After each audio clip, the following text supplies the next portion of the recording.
पु ल देशपांडेंना कोट्याधीश म्हणतात, पण पुलंनंतर जर कोट्याधीश ही उपाधी कोणाला द्यायची असेल तर ती मी उद्धवजींनाच देईल.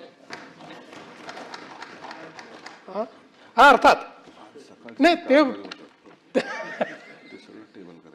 कागदांच्या नाही, शब्दांच्याच.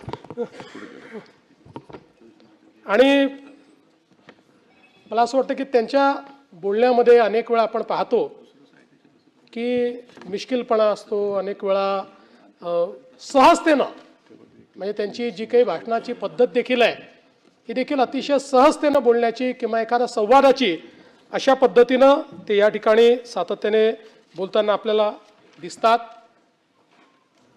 अनेक वेळा ते भिडताना दिसतात, खूप जोरदार अटॅक करताना दिसतात, जोरदार प्रतिवाद करताना दिसतात, पण त्यांचा मूळ स्वभाव तो नाही आहे.